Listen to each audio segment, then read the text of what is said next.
Hello and welcome to today's GAconf Awards. Before we get started, I'd like to remind everyone that we have closed captioning available in multiple languages, audio description, as well as ASL and BSL. If you think any of those would improve your viewing experience, please find out more in the description. My name is Tara Velker and I'm incredibly excited to be here today. I'm the co-director of the Game Accessibility Conference alongside my good friend and co-conspirator, Ian Hamilton. Ian has been working hard on the awards, but he cannot be here with us today because of his newly expanded family. So our first congratulations of the evening goes to Ian and his brand new baby. It is a little bit surreal for Ian and I to be here. You know, when we started the first Game Accessibility Conference, I don't know that we ever would have expected that we would expand into an award show.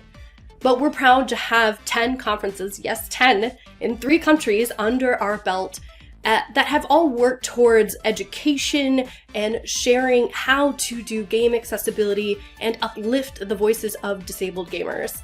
And to be able to switch from education to recognition of all of the work that has been done is truly amazing. There has been so much learnings that has resulted in so much amazing work that's going to be done, and only a portion of it is going to be highlighted today. We have a wonderful selections of guests with us today who will be introducing all of the categories, but we have an amazing host who truly needs no introduction. Steve, over to you. Thanks, Tara. Hi, I'm Steve Saylor, and I am honored to be your host for today. 2022 has been another wonderful year for accessibility, with tremendous progress made in all kinds of areas. We've rocked those Ragnas, fell for those dusks, and went to the west that was forbidden. Funny enough, actually, it just made me think of The Lion King, where Mufasa says, "Everything the light touches is yours." And Simba asks, "What about that shadowy place?" That's what I thought the Forbidden West was. Wait, that's Elden Ring. Anyway, it wasn't long ago that the question on everyone's lips was, what's next? What does a post-Last of Us 2 world look like?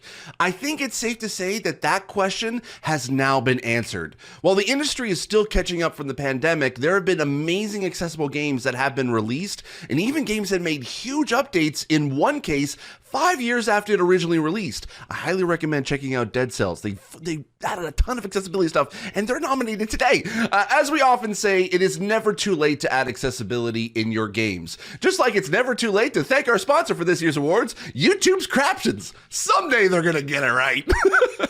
As we enter 2023, there are so many opportunities for not only amazing games to be released, but to be accessible to the millions of disabled players that just want to play games, and the hundreds of anime avatars that Ian will get into fights with.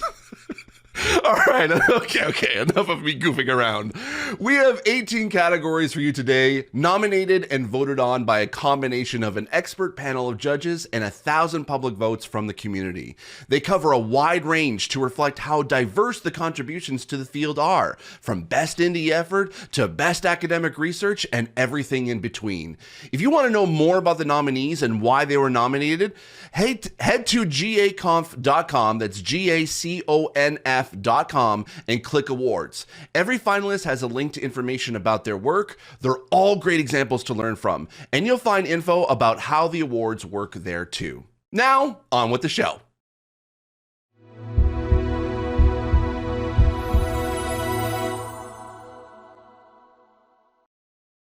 We're going to start today off with a bang, straight in with a category that has seen huge growth over the past few years, innovating, pushing the bar, setting influential examples for all of us to learn from. One of the accessibility high points of 2021's AAA scene was Marvel's Guardians of the Galaxy by Eidos Montreal. So to present the winner of AAA Excellence for 2022, we have none other than Emilian Chason, Eidos Montreal's accessibility lead. Thank you, Steve.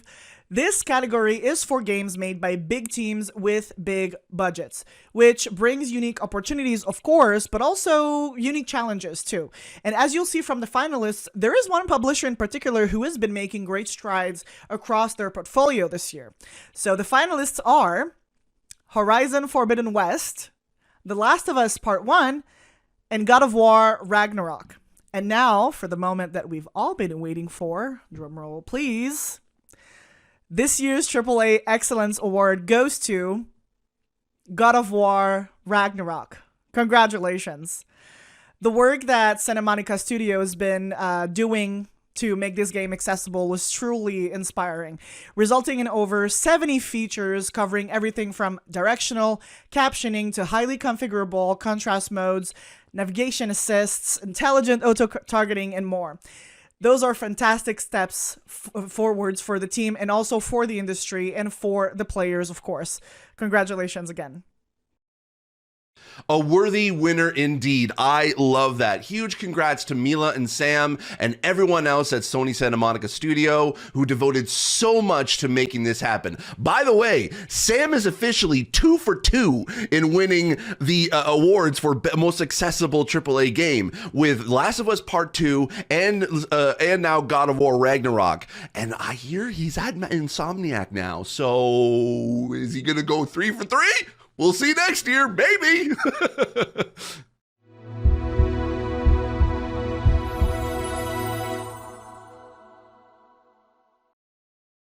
Next, we're heading to the other end of the spectrum. There's a common misconception that to do a good job, you need a lot of time and a lot of money, but that isn't the case at all. For as long as game accessibility has been around, indies have been at the forefront. One of those indie accessibility superstars, and I do mean superstars, I don't throw that title around, you know. Here is Charles McGregor, developer of the beautiful Hyperdot. He's with us today to present the award for indie excellence. Thanks, Steve. It is an honor to be hosting this category. The Indie Excellence category is for games made by small teams with small budgets, making the most of agility, freedom, and the direct player relationship that working as an indie affords. This year's finalists all are excellent examples of how to leverage that.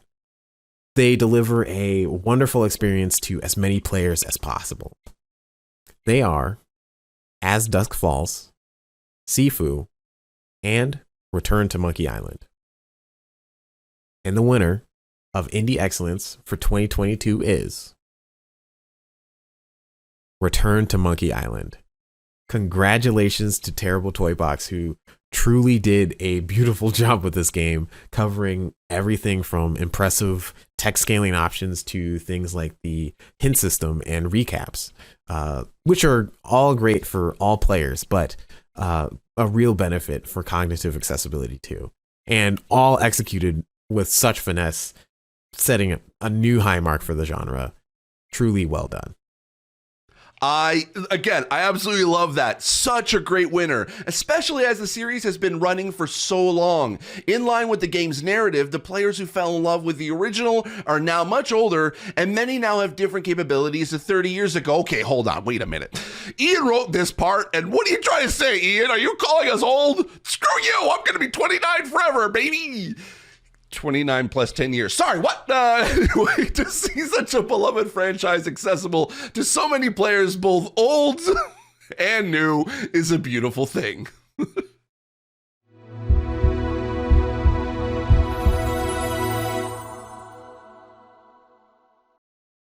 For the next few categories, we're getting a bit more specific. Designing for hearing loss is a great example of accessibility benefiting everyone. When subtitles are on by default, statistics from Ubisoft and Square Enix has shown that they're used by 97% of players.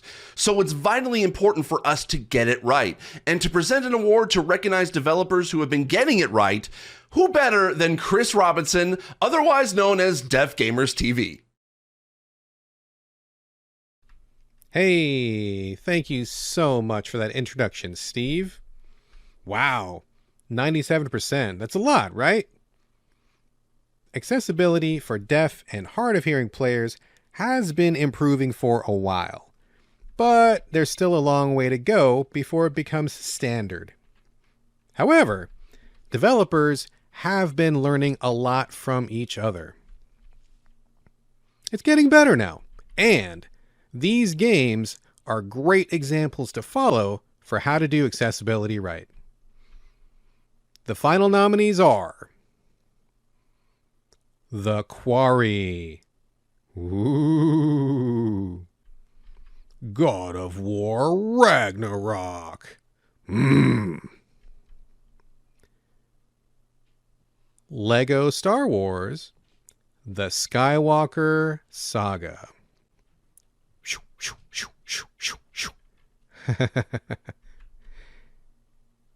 And the award for 2022 Best Deaf and Hard of Hearing Accessibility in a Game goes to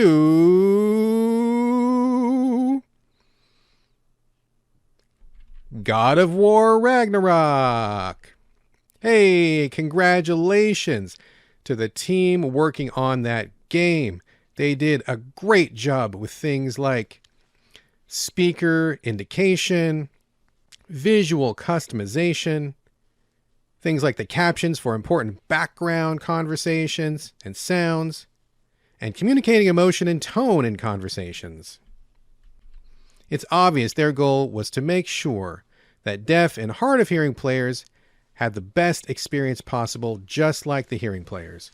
Congratulations again. Thank you so much and love you. Congratulations for a second time now to the God of War Ragnarok team. Fun fact, they actually looked to existing standards for the TV industry to inform how they approach this, and it really, really does show. Excellent work, y'all.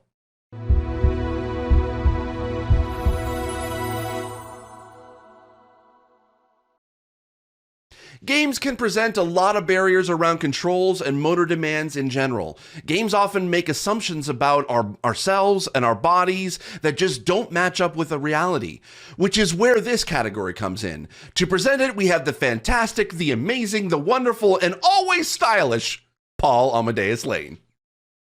Thanks, Steve. And it's truly an honor to be here. It really is. Hey, y'all remember when Steve became famous on Twitter?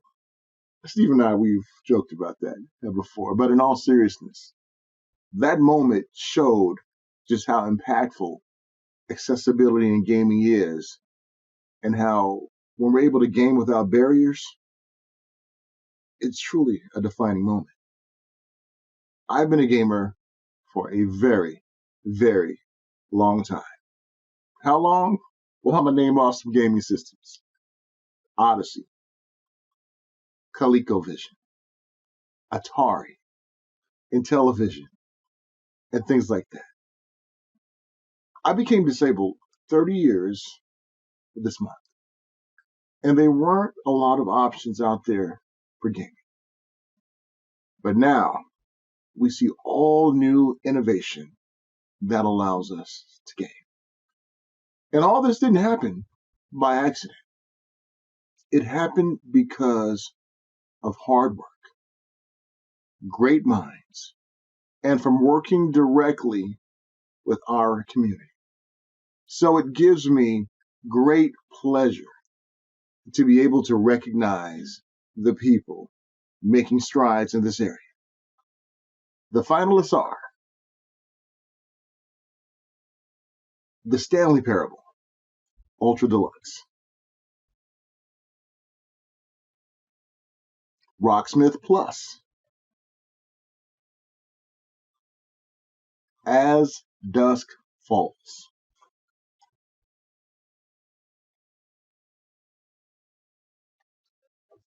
and the winner is of Best Physical and Mobility Accessibility is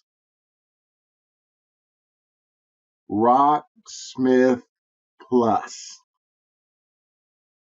Rocksmith Plus really shines in its flexibility. Flexibility in input devices, flexibility in input, complexity and flexibility in the motor demands of gameplay itself. And all achieved in a title that on the surface would appear inherently about very complex inputs and very precise timing. So congratulations to the folks at Ubisoft San Francisco for a well-deserved win. And thank you too. And a thank you to you. And a thank you to all developers working to make gaming an experience that is inclusive for all. I love the way that Rocksmith Plus not only enables but also supports people in playing and progresses at a level that works for their own personal needs and preferences. If you haven't seen it yet, check out their talk at GAconf.com/archive. It has really great insight into the design thinking that went into it all. Congrats! I think I should probably maybe pick up a guitar. What do you think?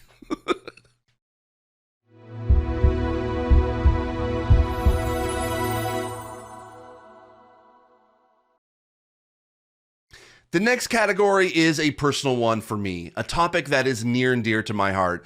It's one that has seen a real explosion of understanding and implementation over the past couple of years. And here to tell us more about it, that is our presenter for the Best Blind and Low Vision category, the one and only Ross Minor. Hello. This category covers a wide range spectrum, everything from mild vision loss and color blindness, all the way through to gamers without sight like myself. The blind and low vision community has been banging their drums for a long time, so to have these 3 finalists achieve the heights of inclusion they have is truly a wonderful thing, and I hope it sets the tone for years to come. Those 3 finalists are As Dusk Falls, God of War Ragnarok, and The Last of Us Part 1.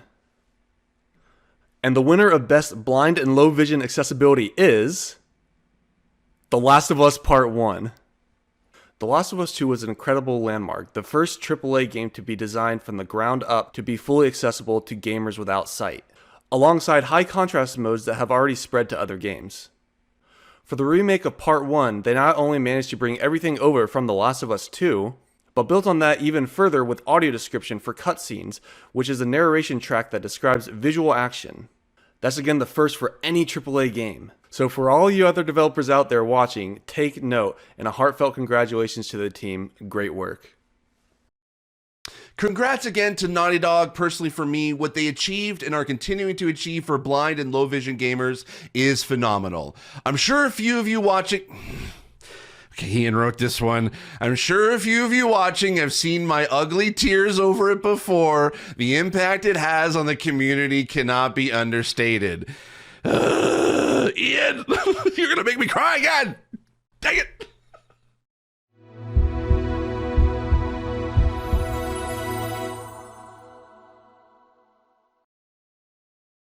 The next area of accessibility is one that so often intentionally isn't considered, but it's intrinsically linked to good game design, and is a great lens through which all players can be given a better experience. This category is the award for Best Cognitive Accessibility, and to present this, we have the wonderful Stacey Jenkins from Ubisoft.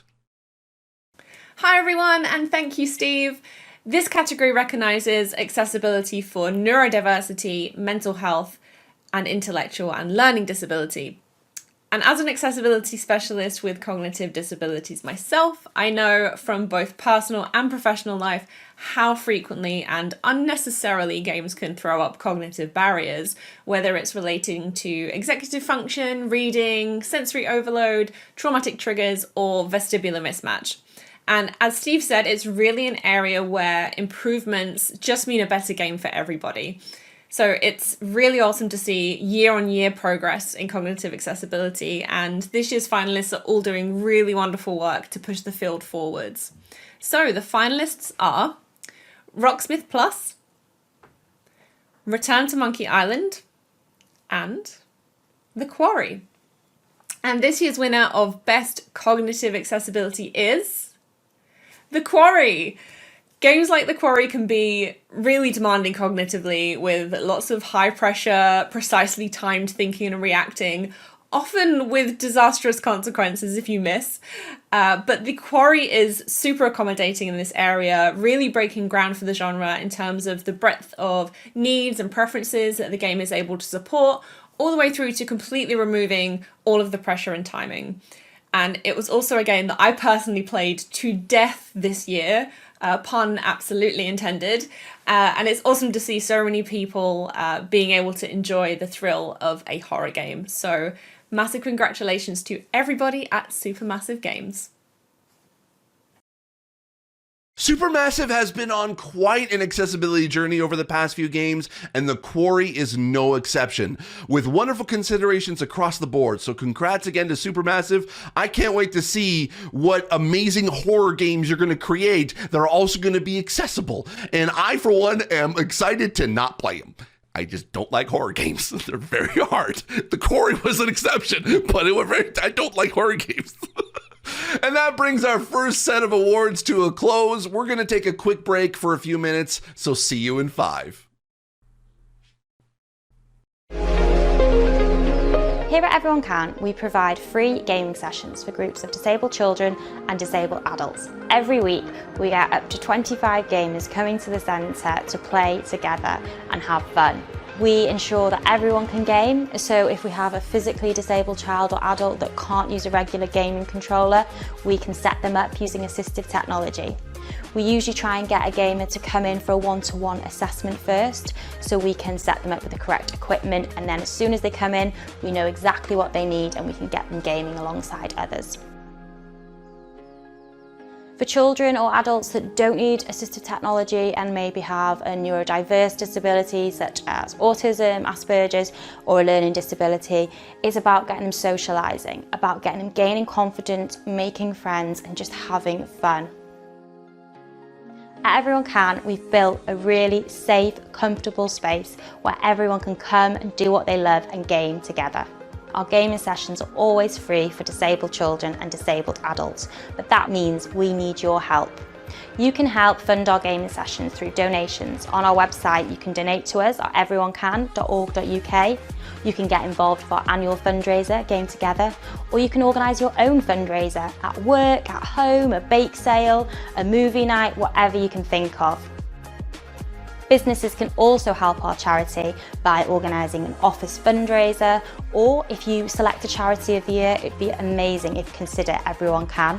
We also look for sponsorship throughout the year for our annual fundraiser, as well as special gaming sessions we do for children throughout the year, and we need sponsorship to help support those events. There's lots of ways you can get involved.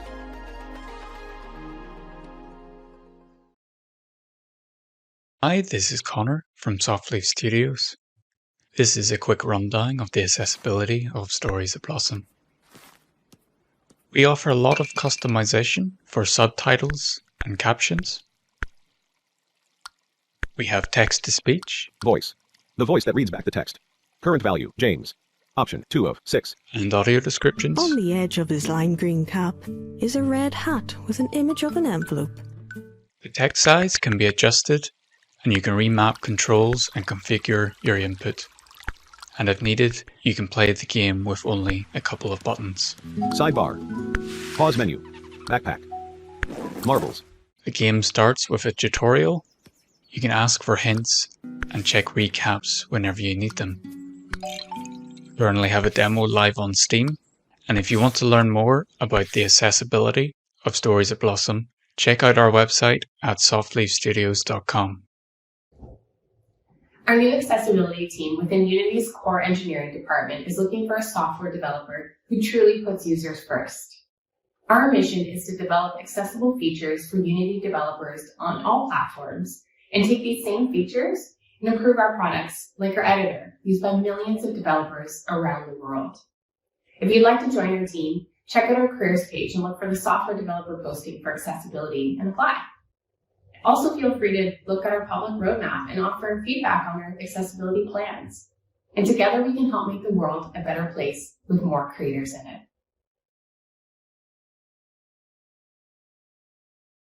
Hello and welcome back. And now it's time to thank our sponsor for today's awards.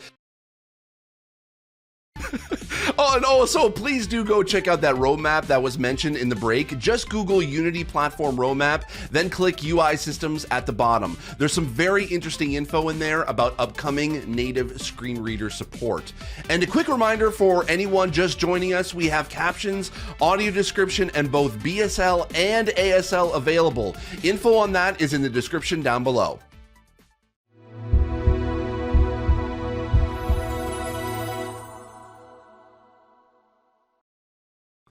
For the next block of awards, we're recognizing some of the things that are adjacent to and complementary to the design considerations in games that we've been talking about so far. For the first of these, we'd like to welcome Jay Justice, fellow Star Trek fan and Mass Effect fan, to present the award for Best Representation. Hi, thanks, Steve. Realistic, effective, and positive representation of disabled people in games has lagged behind accessibility for a long time. Representation matters.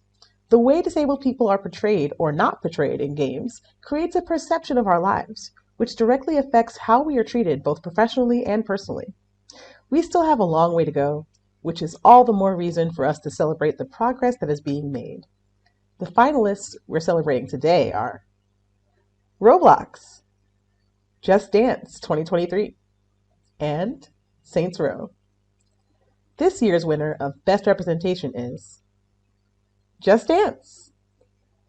In recent years, the Just Dance games have included both disability representation and songs able to be played from a seated position. For this year's title, they brought the two threads together, hiring professional dancer and wheelchair user Florent Devlesaver to perform the routine for Radioactive by Imagine Dragons. Seeing someone like you positively represented in mainstream media like this is incredibly powerful. Congratulations to everyone at Ubisoft who was a part of making it happen. Honestly, the results speak for themselves. If you want to check out Florence's performance, just look up Just Dance Radioactive on YouTube. It is so cool to watch.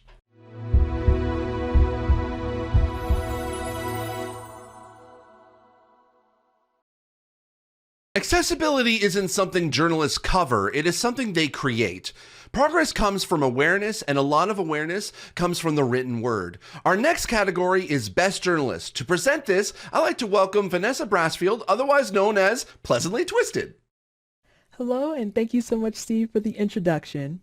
Quality journalism is a critical component to the accessibility field, and these finalists are all excellent examples of how to go about just that, with matured, rounded discourse that both informs and educates developers and players alike.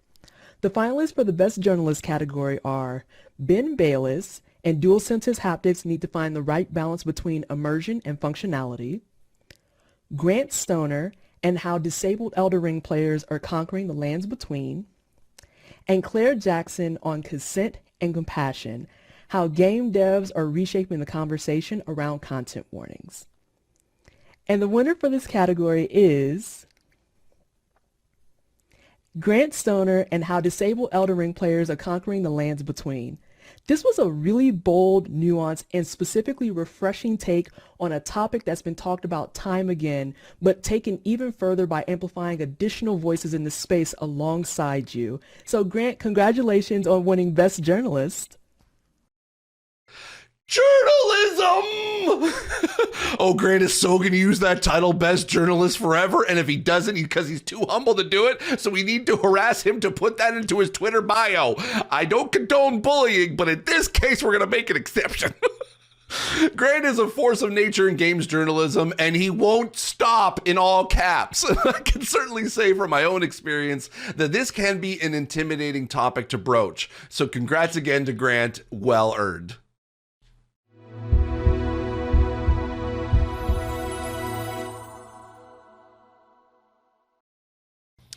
Our next category recognizes academic research that furthers the game accessibility field.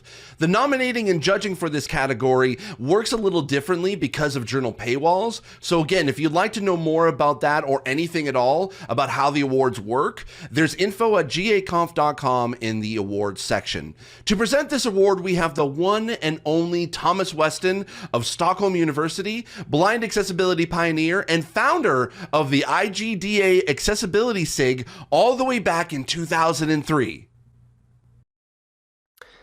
Thank you, Steve. It's great to be able to take part in another year of celebrating academic research in game accessibility. Accessibility and inclusive design remains a topic that many in the gaming academia have a passion for, and it's been a growing area of research since the early days of the industry. And as you said, I've had the privilege of following the advances made in this field for quite some time, and it's been a great learning process for me. 20 years ago, studies about game accessibility were relatively scarce, but today the challenge is instead to keep up with all the great studies being published. So this year's finalists are all great contributions to the ever-widening body of knowledge, and they are the pedagogical value of creating accessible games, a case study with higher education students by Carla Sousa et al. Understanding the perceptions and experiences of the deafblind community by Arthur Thale et al. And including the experiences of physically disabled players in mainstream guidelines for movement-based games by Liam Mason et al. The winner of this year's award for Best Academic Research is Understanding the Perceptions and Experiences of the Deafblind Community. So big congratulations to Arthur, Leah, Annika, Oliver, and everyone else involved. This research had an impressive methodology with 60 face-to-face interviews across several countries and in languages. It's a very important study as deafblind truly is a group that is often neglected and encounters so many barriers. So the focus on an underserved demographic like this and at this scale is something to be applauded, providing many new insights. So very well done. Congratulations again, all, and reminder to everyone out there that academic research may seem like a boring topic at first, but trust me, it is an absolute treasure trove of knowledge for anyone in the industry, and we wouldn't be anywhere without that academic research. So congrats again.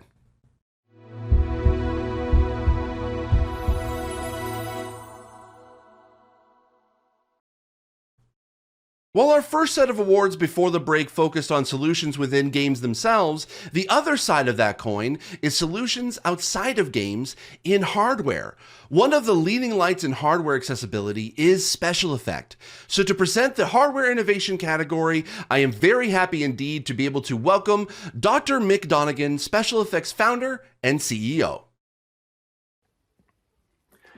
Thank you for your very kind words, Steve. As Steve mentioned, I'm Mick Donegan, founder and CEO of the gamers charity Special Effect, a charity with a multi-professional team that helps people with even the most severe physical challenges to play video games. We use the knowledge we gain from our assessments to develop online training resources and collaborate with developers worldwide. Our work is significantly enhanced by advances in accessibility technology, like the ones we're celebrating today. So, without further ado, for the category of hardware innovation, the finalists are the PlayStation 5's operating system upgrades, the 8-bit Do Lite SE controller, and the Microsoft Adaptive Accessories. And the winner is the Microsoft Adaptive Accessories. The launch of the Xbox Adaptive Controller back in 2018 was truly transformational. So to see those same principles live on and evolve further in the form of the adaptive accessories is a great step forward. It's not just in terms of the greater flexibility and access that the accessories provide, but the competitive cost too. Until now, a high quality Switch interface for less than £60, $60 in the USA, was virtually unheard of. So I have no doubt that this suite of accessories will have a profound impact on the lives of many, democratizing access to accessible technology, not just for gaming, but also other technologies too. So many congratulations to everyone involved at Microsoft on a job very well done. I couldn't agree more. What a fantastic launch for Microsoft and the disabled community. If you are familiar with the Adaptive Accessories Kit, please do look them up. They're really great pieces of adaptive hardware. And also we might see Project Leonardo next year, maybe nominated for this award. Leonardo, what do you think? He's shy.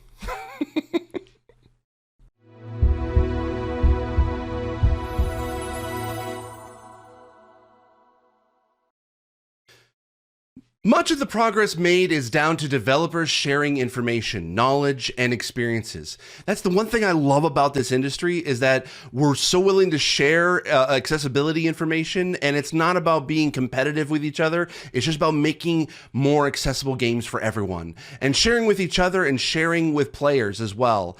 To present the award, we have none other than David Tisserand, Ubisoft's Director of Accessibility. Thank you, Steve. I'm delighted to present this category today, which means a lot to me. When I started in game accessibility, information was very scarce outside of the game accessibility guidelines, and GAconf was still in its infancy. So it was really hard, to find information if you were trying to learn the basics of game accessibility by yourself at the time. So fortunately, those days are mostly behind us now. There is an ever-growing amount of publicly available and free resources for everyone to learn from and start their accessibility journeys. So the 3 nominees today have all contributed to that growing knowledge. They're all amazing, so please look at them and learn from them for your own work. Now, without further ado, the finalists for Best Resource 2022 are Microsoft Gaming Accessibility Fundamentals Training Course, PlayStation Accessibility Site, and Special Effect Dev Kit. And the winner is Microsoft Gaming Accessibility Fundamentals Training. Congratulations, Microsoft. This is truly a wonderful resource, a gold mine of accessibility knowledge for everyone wanting to get their accessibility journey off to a great start. I wish I had access to it when I started. In fact, today I'm sharing it with everyone who asks me where they should start their journey to learn more about game accessibility. And the fact that it has been made available to anyone who wants it for zero cost is an incredible service to our industry, one that Microsoft should be very, very proud of. So congratulations again. Enjoy the rest of the awards. And back to you, Steve. Now, if you haven't checked out that amazing resource yet, you should. And extra congratulations to Caitlin Jones, especially. I know this was a huge labor of love for her, so congrats, Caitlin. You absolutely deserve this one.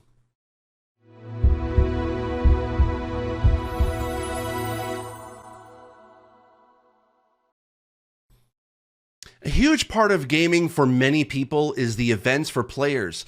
Conventions, conferences, tournaments, showcases. In years gone by, trying to attend as a disabled person was pretty challenging. But now that's starting to change. With the pandemic finally opening up, more events are happening. Every year now, we've seen big leaps forward. So on that note, to present the award for Most Accessible Gaming Event, I'll hand over to Mark Friend, Accessibility Lead at PlayStation Studios. Thanks, Steve. Nice to be here.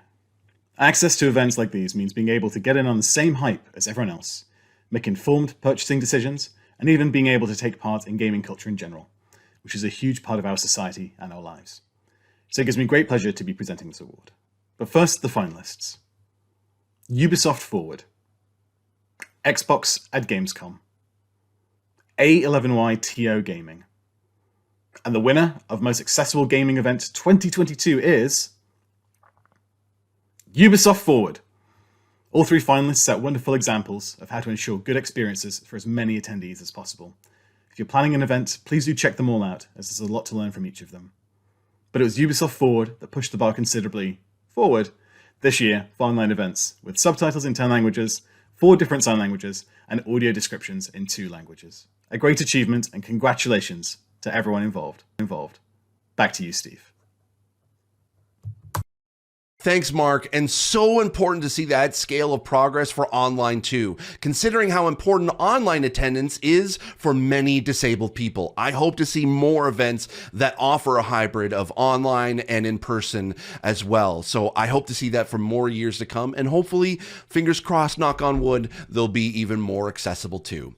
And that's it for part 2. See you after the break for the final 6 categories.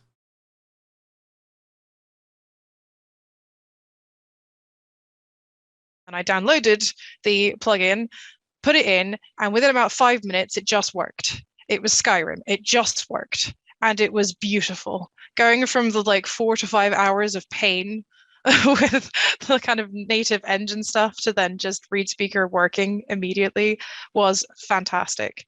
I think like it does highlight some things with like, yes, it should be easier to make games accessible in engine, but we have this amazing solution here which works across multiple platforms, and there's amazing range of voices, amazing support, wonderful people behind it. So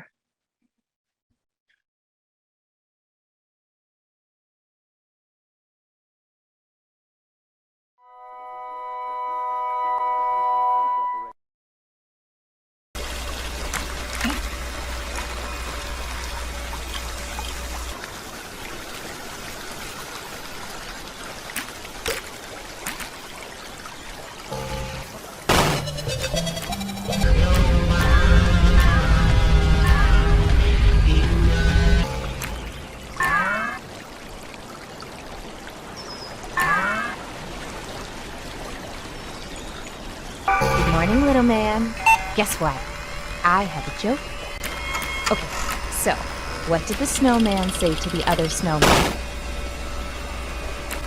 Do you smell carrots? Get it? Because they're still happening?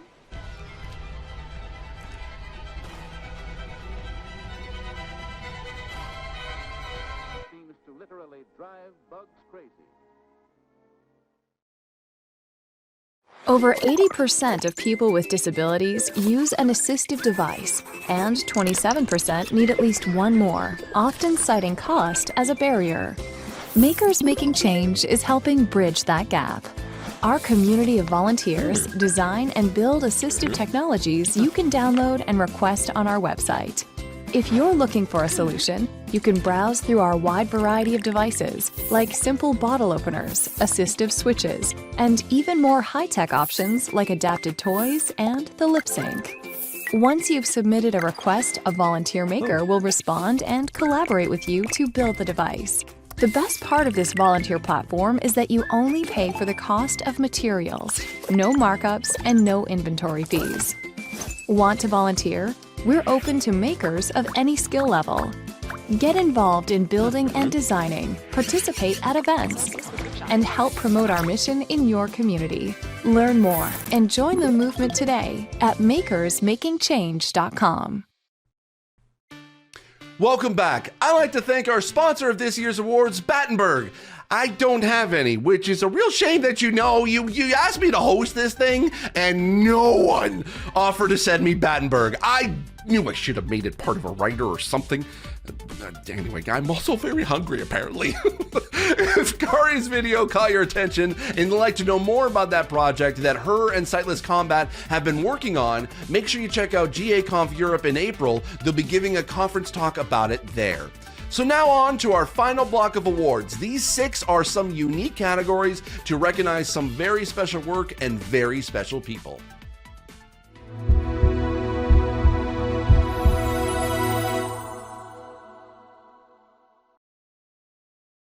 The first of these is about improvement. Games aren't always launched in the most accessible state, but that doesn't mean they have to remain that way. We're increasingly seeing games realizing this later in their life cycle and taking steps to upgrade that experience. To present this category, we have Mark Brown, who many of you know, of course, from the fabulous Game Maker's Toolkit series. Hi everyone, thank you for having me. In my years of covering accessibility on Game Maker's Toolkit, I have seen the industry change and grow and make a lot of amazing progress. This specific award is about recognizing the progress made by an individual game through things like updates, patches, remakes, remasters, and mods. And so the finalists for Most Improved are The Last of Us, Part 1. Dead Cells Breaking Barriers Update, Deathloop Update 3. And the winner for Most Improved is The Last of Us Part 1. So The Last of Us Part 2 really set the benchmark for what accessibility can look like in a big AAA game. It had over 60 features you could fiddle with, and it covered pretty much every type of accessibility option you could think of. This remake, Part 1, has pretty much every feature from Part 2, as well as some innovative additions like haptic dialogue and audio description.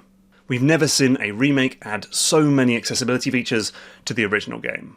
And part of what you're trying to do with the remake is to expand to a wider group of people, and also to appeal to those who enjoyed the original game but are now older and may have different capabilities. And you can't do either of those things without good accessibility. So, major congratulations to Naughty Dog for, once again, showing us all how it's done. It's a terrific achievement.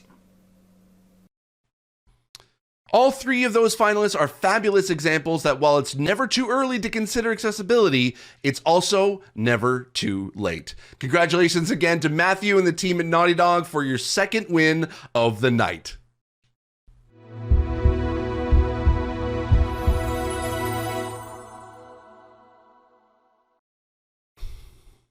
2022 has been a year of some really big surprises in the world of game accessibility, and we have a category specifically for recognizing them.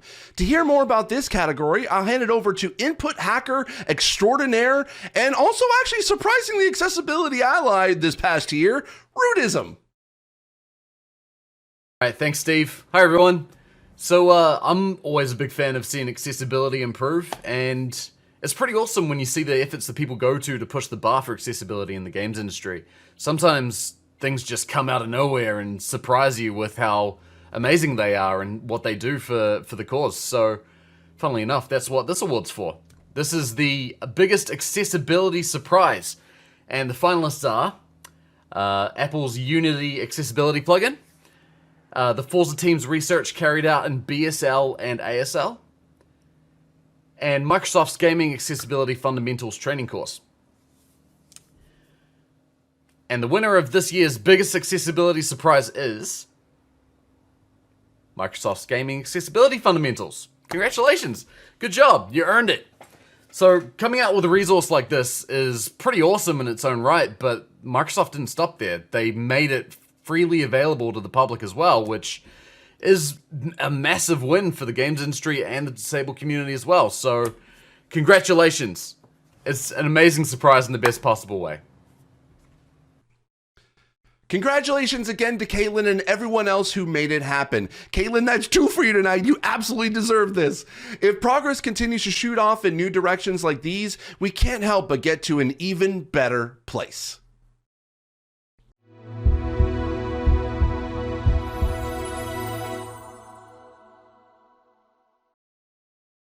And now on to a biggie, a topic that is becoming more and more hotly contested every year, and you love to see it. The most dedicated publisher. To present this category, I'd like to welcome a very familiar face in the accessibility community, Sightless Combat.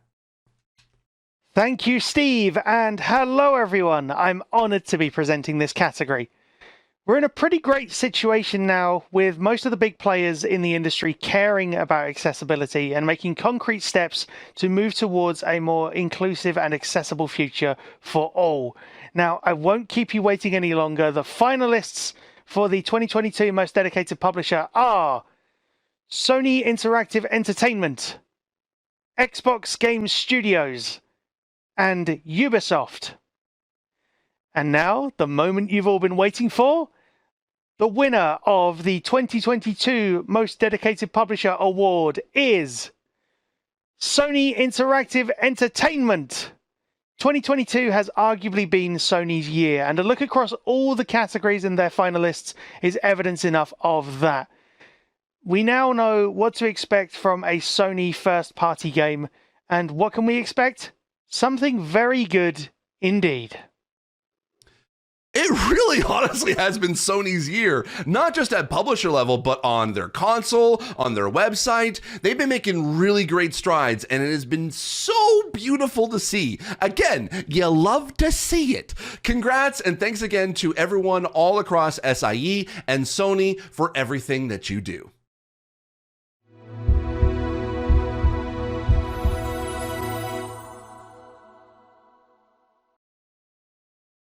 Hot off the heels of Most Dedicated Publisher, next up we have Most Dedicated Studio. To present the winner for this category, I'm going to hand it over to the uncanny Vivek Gohil.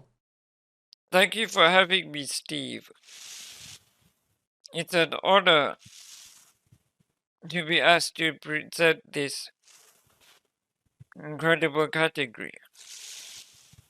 There are so many fantastic studios across the industry full of talented, passionate people doing great accessibility work and thoroughly deserving of recognition. The finalists for this year's Most Dedicated Studio Award are Naughty Dog,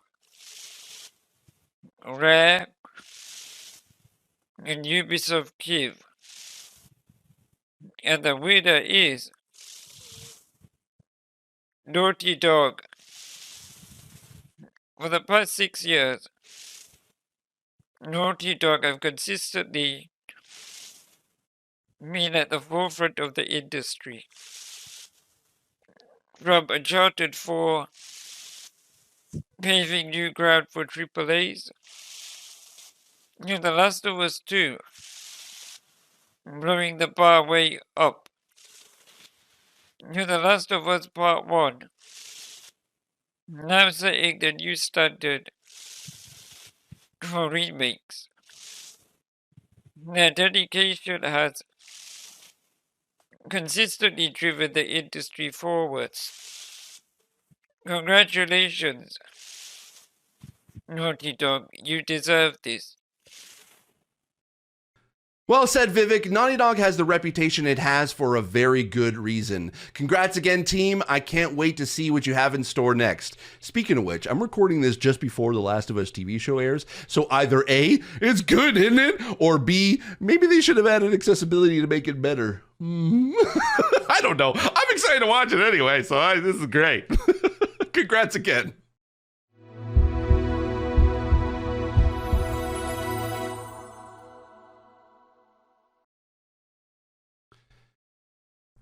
That brings us to the final 2 awards of the show, categories that recognize specific individuals. The first is the MVP Award for Most Dedicated Developer. To present this category, it is my great honor, and finally I get to introduce him this time, to welcome the CEO of Microsoft Gaming, Phil Spencer. Thanks, Steve. It's an honor to be part of today's awards. As an industry, gaming has been making great strides in accessibility, but there's also still a lot more work for us to do. That progress is driven by passionate people who push for change, innovate, and show the way for their peers. And so, it gives me pleasure to recognize the finalists for Most Dedicated Developers. Mila Pavlin from Sony Santa Monica Studios, David Tisserand of Ubisoft, and Guy Dev of the Hearthstone Accessibility Mod. And the winner of the MVP Award for Most Dedicated Developer is Mila Pavlin. Mila is an inspiring accessibility leader at Sony Santa Monica with a passion for player experience. Congratulations, Mila, and thank you for all that you do to drive the industry forward. I couldn't agree more. If you saw Mila's acceptance speech at the Game Awards, you'll know that for her, it is all about the players. But today, Mila, it is about you. Congratulations, and thank you for all the work that you do to drive the industry forwards. It has been a joy to see you shine this year, Mila. You are a treasure. Now go make that Wonder Woman game accessible as best as possible, because we trust you. We trust you. You're going to do extremely well. So congrats again.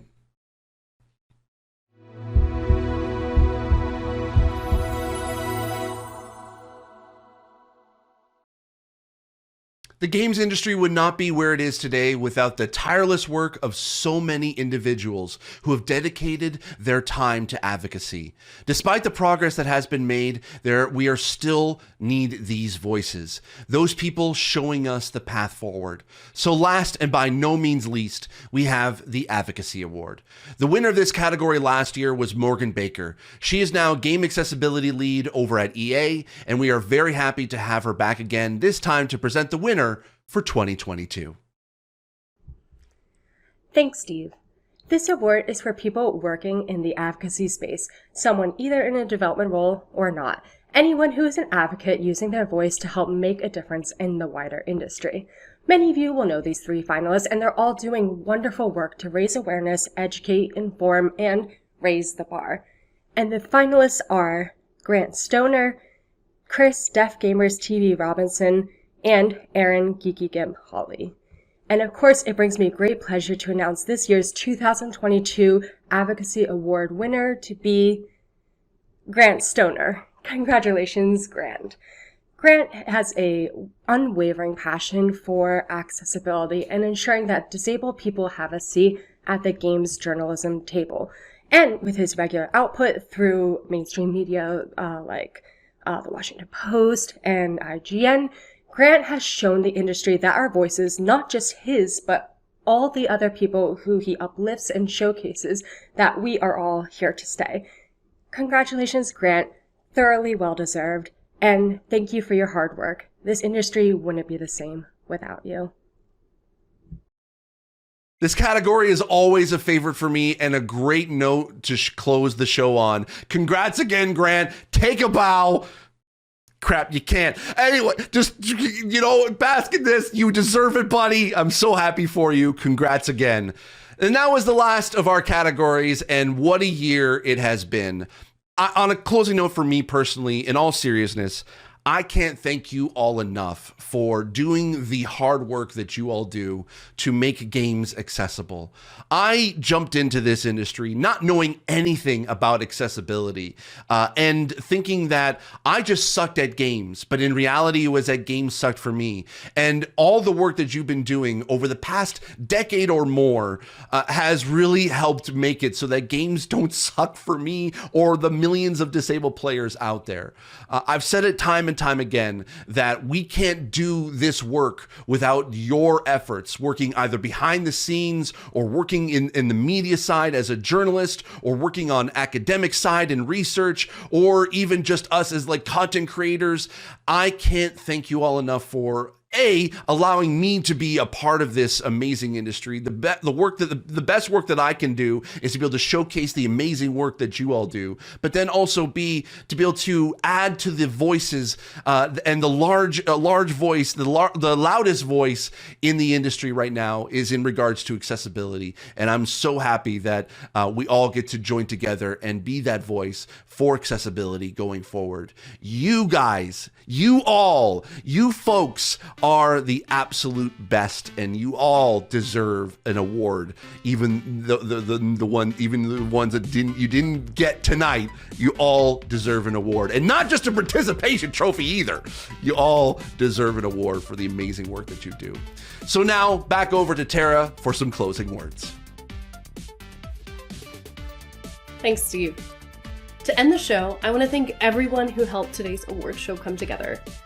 First, I want to thank you, Steve, because you have done an amazing job being our host and making us smile and laugh.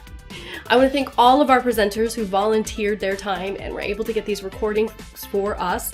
It means so much to us that you are a part of today's award show. And I want to thank all of our accessibility suppliers. For us, it's incredibly important to make sure that the award show about accessibility is accessible. And we wouldn't have been able to do this without Subtrend and Matinee for Captions, Brad Galloway for ASL, MyClearText for BSL, and Descriptive Video Works and Brandon Cole for audio description. Thank you so much for all of your work. Of course, a huge thank you to all of our nominees and for everything that you have done. Without your work, we wouldn't be here today, and you are advancing the field, even if you weren't a winner. You are amazing, and your work is fantastic. Of course, I also want to say thank you to all of our judging panel, to everyone who voted, and of course, all of you today for watching. Without you being here and being interested in accessibility, we wouldn't have GAconf, and we definitely wouldn't have the GAconf Awards. If you're interested in GAconf, by the way, we will be back in April for our UK edition of the conference. Please stay tuned for more information on that. I know everyone is asking us for more details, and we are working on it. We promise. We just kind of had this award show to get out of the way first before we could fully focus on it. And of course, thank you to all of our winners. We're going to close out the conference with a montage of all of the winners of all of the awards. So thanks again for being here, and see you in April.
Final recording. That's it. I love that. A worthy winner indeed. Huge congrats to Mila, Sam, and everyone else. At worthy winner indeed. Thanks, Steve. Thanks. Thanks, Steve. Thanks, Steve.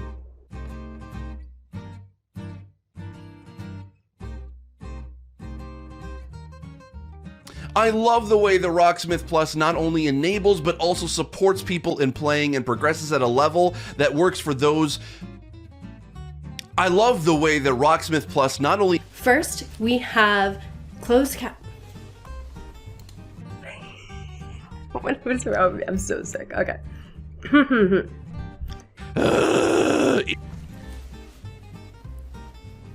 Hello and welcome to day 2. Thanks, Steve. This award